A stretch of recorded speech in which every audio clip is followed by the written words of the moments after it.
The ships of His Majesty's Navy are called upon to perform the most intricate maneuvers, sometimes at high speed with the precision of a squad of Royal Marines upon the parade ground. The ships are conned from the bridge by the captain or officer of the watch, but upon the helmsman rests the task of actually carrying out their orders and steering the ship. As everyone knows, ships are steered by means of a rudder, but ships did not always have rudders.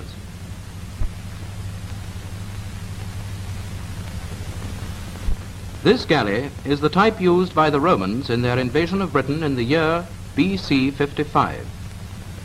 It was steered by means of an oar hung over the right-hand side of the ship. That is how this side came to be known as the steerboard or starboard. The left-hand side, at first called the load board, laid board, or larboard, probably because the loading port through which the stores were taken on board was on this side. But as larboard was liable to be confused with starboard, the left-hand side of a ship is now known as the port side. As time went on, the rudder was hung centrally and controlled by a wooden lever or tiller. Nowadays, except in small boats, the tiller has been replaced by a steering wheel connected to the rudder head.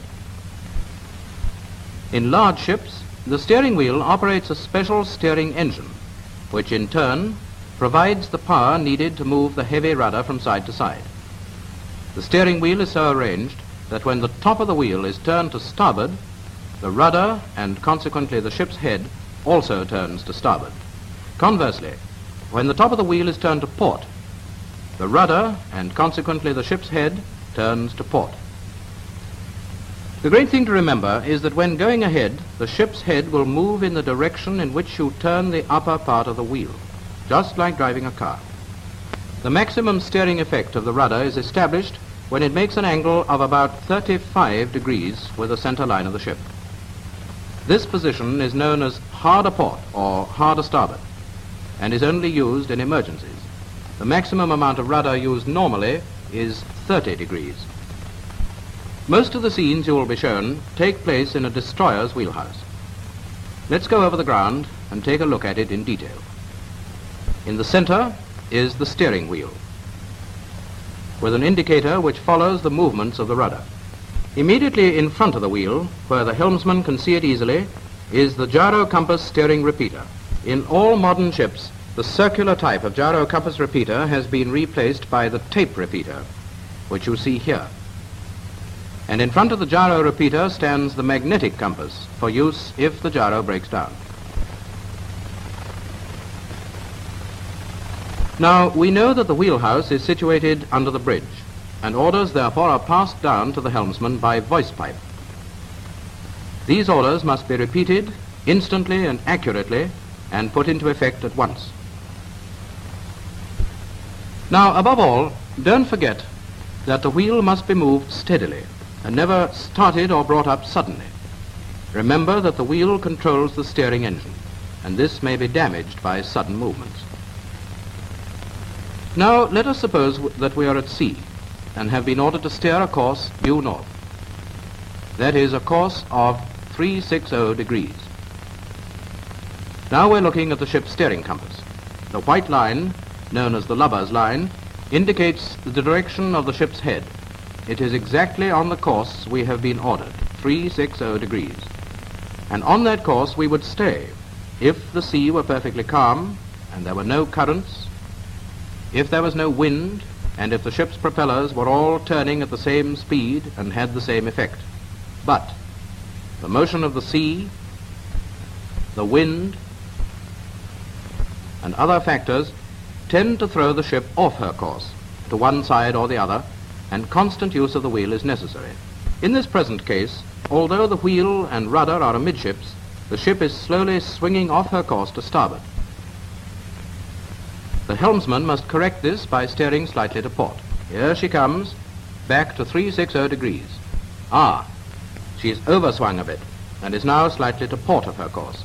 So the helmsman puts the wheel slightly to starboard to correct this. Under the conditions that we see here, our actual course will not be a straight line at all, but a very slight zigzag from side to side of 360 degrees. Nevertheless, the final result, or course made good, will be a straight line in the required direction.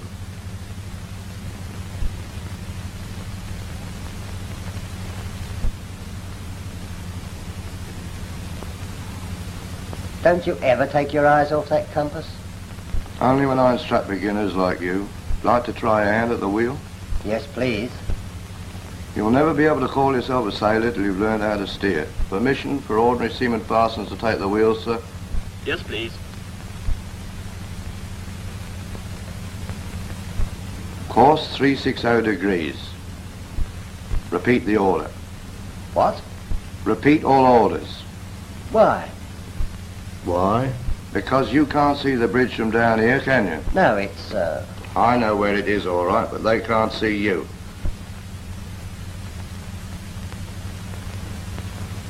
It's the same thing in a battleship, except that the wheel's in an armoured compartment right down in the bottom of the ship, called the lower steering position. I know that. This is a battleship's lower steering position. As you see, it is arranged on much the same lines as the destroyer's wheelhouse.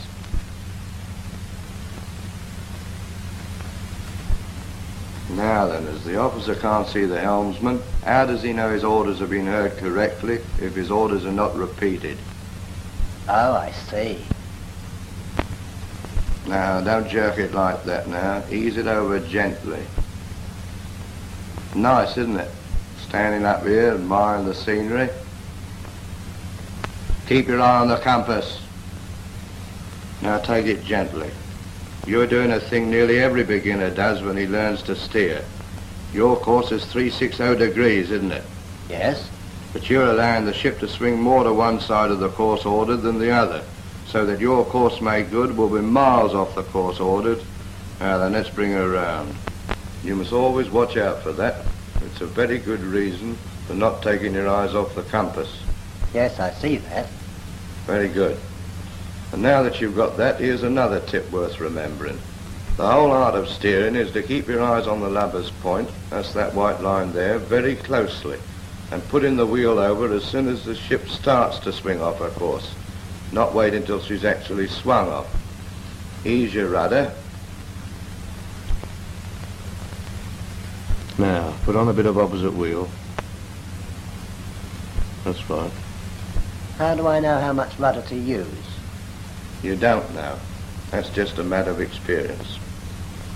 It all depends upon the ship and the weather, but ease her along and you'll soon find out just how much she needs.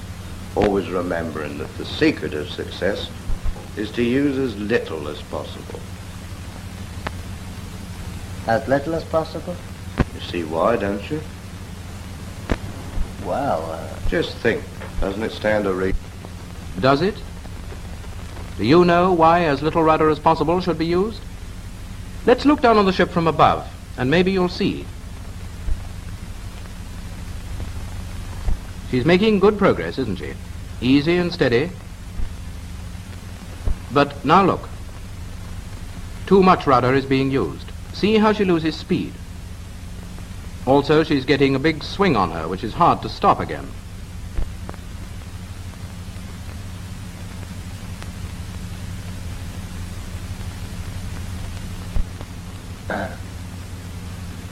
Well, you won't forget that in a hurry, will you? no, I'll use so little rudder that... Turned a bit blowy, isn't it? It is. Blowing quite heavy on the starboard bow. Is the wind trying to turn us? It is. I see, it's blowing on our right bow. On what? Starboard bow, sorry.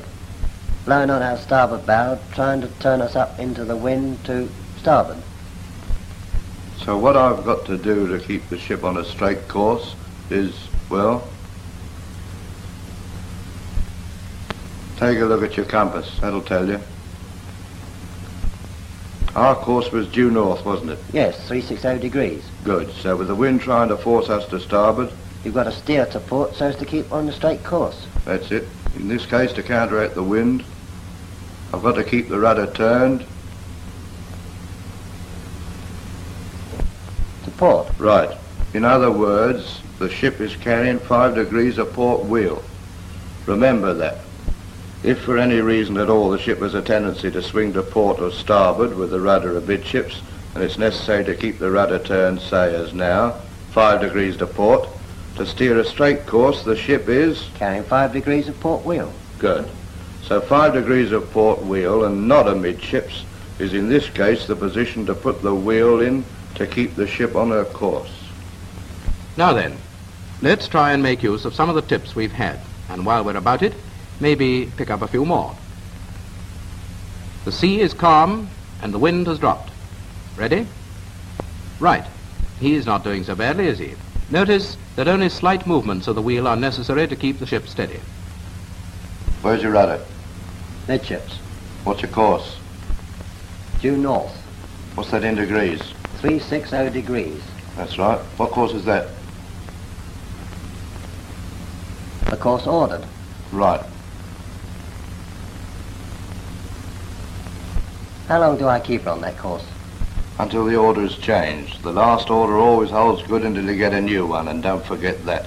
And you take orders from no one but the bridge. The officer of the watch now wishes to turn the ship sharply to the left, that is, to port, to a course due west or 270 degrees. Let's watch how this is done.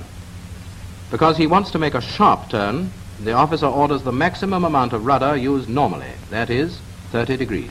Port 30. Oh, go on. What's the matter down there? Are you dead or asleep? Let him know you've heard. Port 30! Port 30, sir. There's your indicator.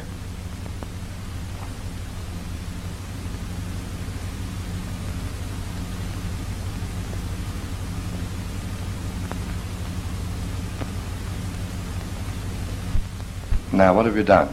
You've put 30 degrees of port wheel on, haven't you? Yes. And let him know what you've done. 30 degrees of port wheel on, sir. East of 15. East of 15. And that leaves you with? 15 degrees of port wheel on, sir. Good. You know why the officer of the watch ordered you to ease to 15, don't you? Do you know why? You ought to. It stands to reason. You see, once you've altered the position of the rudder and the ship has started swinging around, the large amount of rudder you put on her to start with becomes unnecessary because the momentum of the ship will carry her around.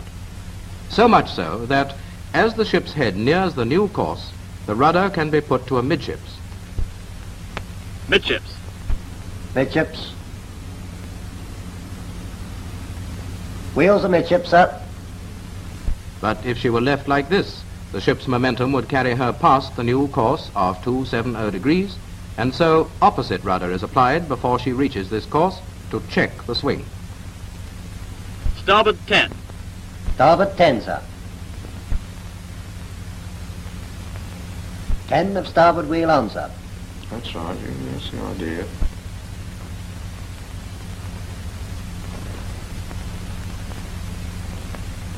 You might get an order from the bridge to meet her. Meter. Yes, to meet her.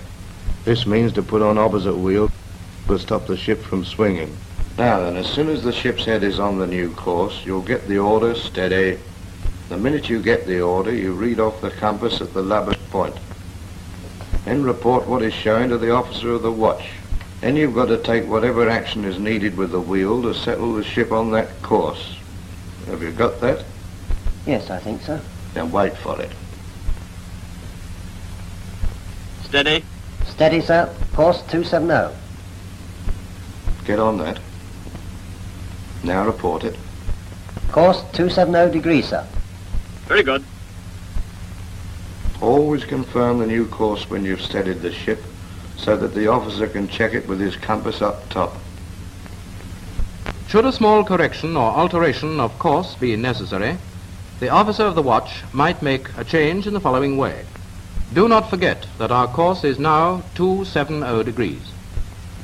Steer 2 degrees to starboard. Steer 2 degrees to starboard.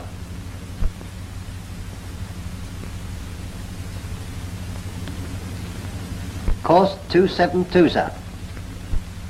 You're getting on all right. It certainly was one up to Parsons. We were steering 270 degrees, remember. 2 degrees to starboard of this is 272. Parsons used his own judgment as to the amount of wheel necessary and steadied the ship on the new course of 272 degrees.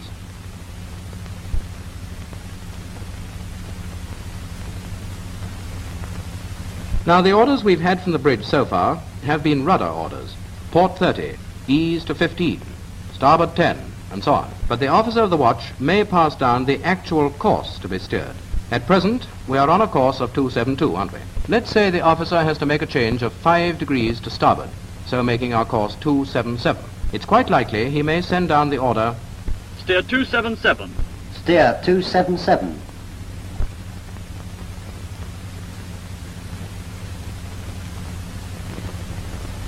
Course 277, sir. I've got the hang of that all right. That's all right. You're getting on fine.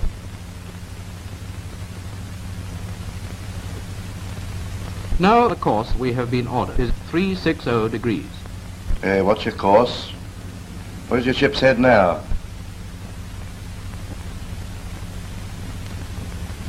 Hey, what are you doing? Well, I've let the course go to port of the Lover's Point, so I'm putting on starboard wheel to bring it back. You can't let the course go anywhere. It's a fixed thing. What you've done is to let the ship's head, which is indicated for you by the lubber's line, get to starboard of the course you were told to steer. Now, what do you do to get it back? Oh, I see.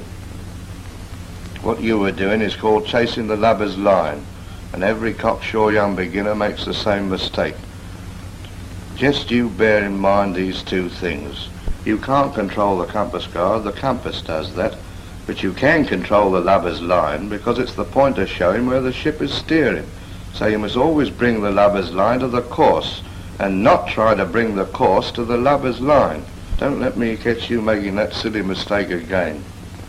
Yes, Parsons certainly has the makings of a good helmsman, if he remembers all he's been told. One important thing is, the last order remains in force until another order is given. The captain of this ship ordered 30 degrees of port and has not yet countermanded the order. Remember, he knows what he's doing. And if you at the wheel think you know better and alter course without his instructions, you're heading for a bottle. Here is another rule. Sometimes the order nothing to port or nothing to starboard is given.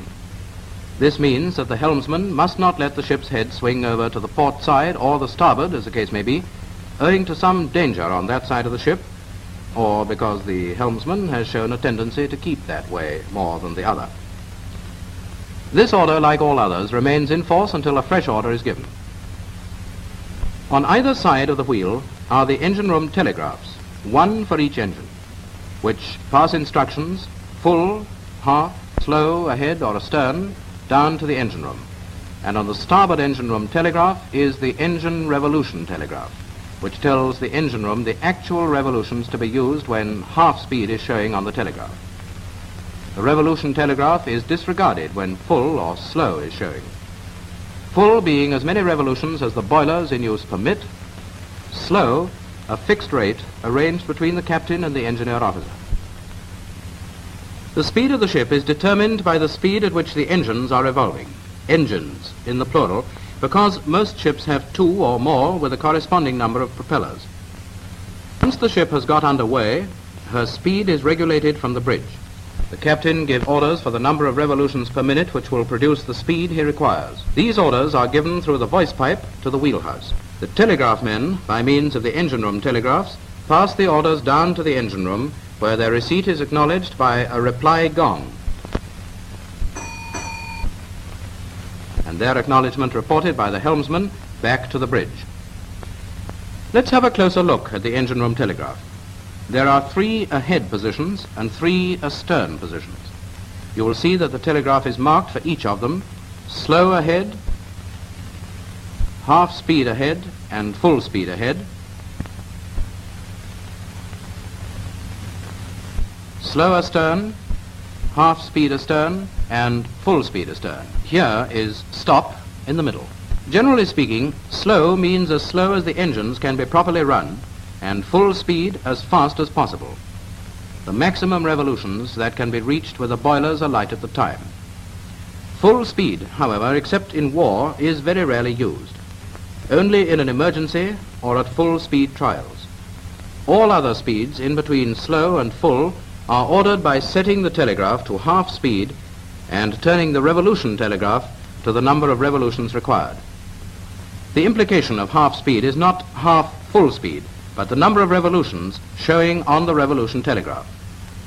The revolution telegraph is not obeyed except when the engine room telegraphs are showing half speed. Sometimes when getting underway or maneuvering, the engine room telegraphs may be used without any revolutions being set on the revolution telegraph. In this case, the engines conform to a rate of revolutions which have been arranged between the captain and the engineer officer. Most of His Majesty's ships have 2 or more propellers, each normally turning outwards when going ahead. Now perhaps you see why a different telegraph is necessary for each engine. It is because sometimes they have different work to do at the same moment. Maneuvering in harbour, for instance, the ship can be turned round almost as though she were on a pivot by having one propeller pushing her forward and the other pulling her astern. Now let's see how the ship's engines are used and how the orders affect the helmsman. What's the first thing we do before getting the anchor up? I'll give you a lead.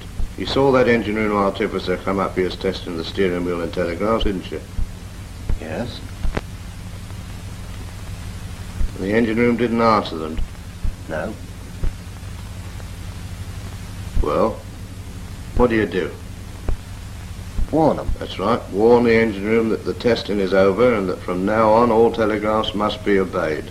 We should get this order from the bridge. I see. May I take the wheel now?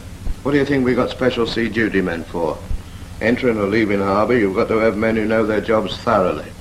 Even I shouldn't be at the wheel now. It's the coxswain's job to see her when leaving harbour or if the ship goes into action. But as he's sick, I'm taking his place, see? You can see from the destroyer's position in the harbour that it's necessary for her to turn round to port before she can proceed to sea.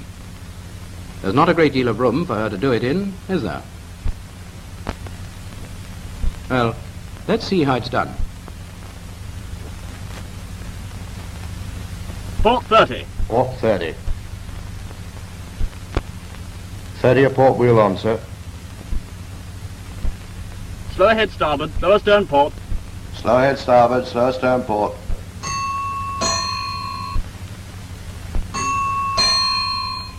Starboard engine going slow ahead. Port engine going slow astern, sir. The captain's making use of the port engine to pull the ship, while the starboard engine pushes. This shows you the effect on the ship of the 2 propellers working in opposite directions. With the port propeller pulling back and the starboard one pushing forward, the ship begins to turn round to port without appreciably moving forward. Now that sufficient turn has been made, both propellers will be put ahead and the course set for the harbour entrance. Stop port. Stop port, sir. Port engine stop, sir. Slow ahead port. Slow ahead port, sir. Steer 110. Steer 110. Both engines going slow ahead, sir. In ordering steer 110, the captain gave a course order. His previous order, port 20, was a wheel order. Course 110, sir. Half speed ahead both. 100 revolutions. Half speed ahead both, 100 revolutions.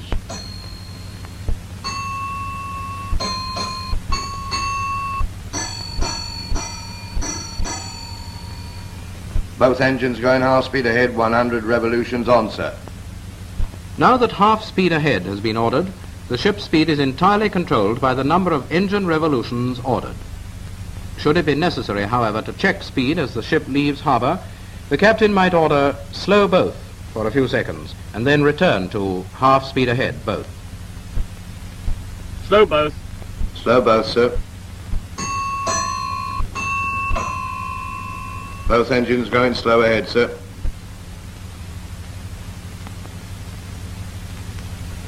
Half ahead both. Half ahead both, sir.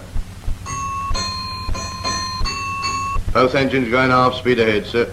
In this case, it won't be necessary to alter the revolutions set on the telegraph, as on the order half speed ahead both being given, once more the engines would automatically be set to the number of revolutions in force, and still showing on the revolution telegraph before the order slow was given. In this case, 100 revolutions. Hey, the old man's forgotten to order the engine revolutions. The old man? Sorry, I mean the captain's forgotten to... The captain's forgotten more than you'll ever learn. Hasn't it pierced your skull yet that the number of revolutions ordered remain on the revolution telegraph until you are given orders to change them? If the engine telegraphs are now moved to, say, slow, the engine room disregards the revolution telegraph and decreases the revolutions which have been agreed on for slow.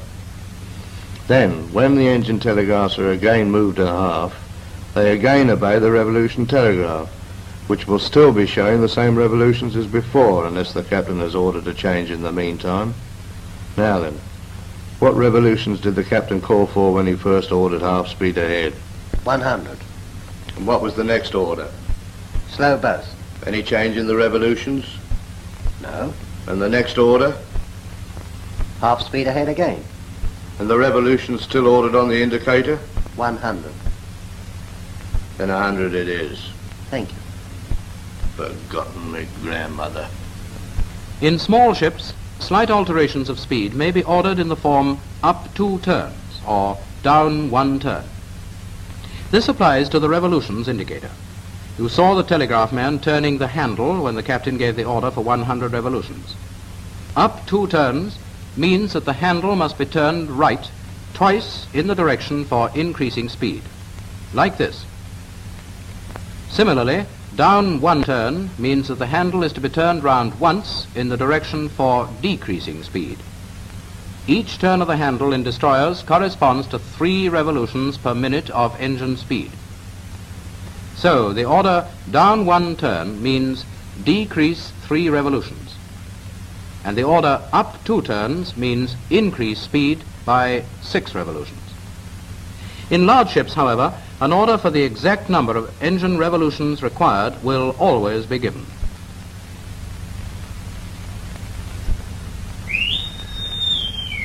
Afternoon, watchman to master.